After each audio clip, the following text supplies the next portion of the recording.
Hello, welcome to 3 Deep, the show that invites you to explore 3 different works of media, each varying in length, that'll help you think and feel throughout the rest of your week. This week, we would like to start off with Fresh Guacamole by Pez. Fresh Guacamole is a short film by Pez.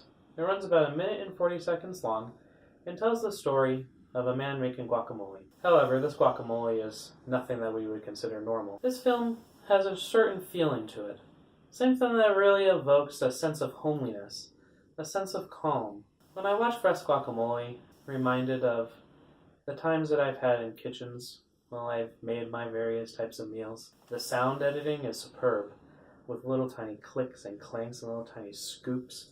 It really makes you feel like you're almost listening in with a megaphone. I would like you to really think and try and understand what Pez's motivations were. It really evokes a little bit of emotion, honestly. And it's only 1 minute and 40 seconds long. And the first time watching it, you really will feel those things. More and more as you watch it, you'll start to notice the little intricacies, the little tiny details that he adds into it. Here's a tiny little clip of it in order to get your appetite whet.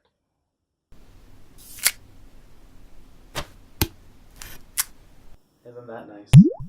In the 1700s, the United States was a different place. With Puritan religion dominating most of the literature of the time, journals tended to be very religiously charged in nature, and focused very much on the morality of various places that people would visit. The Journal of Madame Knight by Sarah Kemble Knight is the one exception to this rule. The Journal of Madame Knight runs roughly 50 different passages. It's not necessarily long. When I read it, it took me about 40 minutes to complete.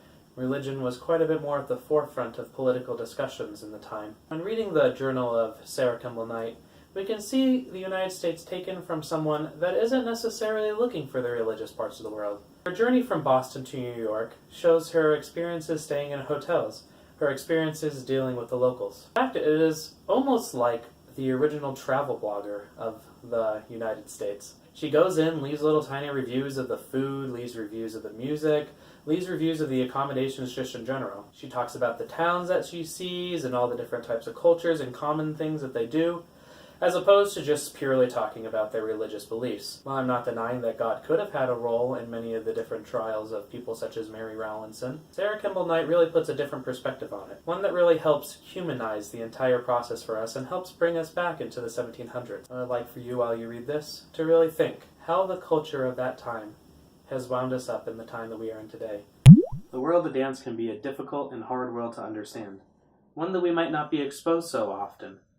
That is why this Russian film, Polina, is something that can really be worthwhile to our time. Polina is a Russian film about a girl who joins a prominent ballet company. She makes her way all the way up to one of the most premier ballet companies of Russia, and then decides that she wants to do something different.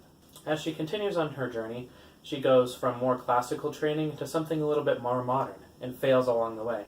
As she begins to discover herself, she begins to understand that she is not part of a mold, that she can't just do other people's types of movements. The biggest thing that I like about this movie is just kind of the way it makes you feel. The film is roughly about 2 hours long and currently is available on Hulu. I'd like to thank you for your time and hope that you are able to experience at least one of these things this week and be able to think or feel.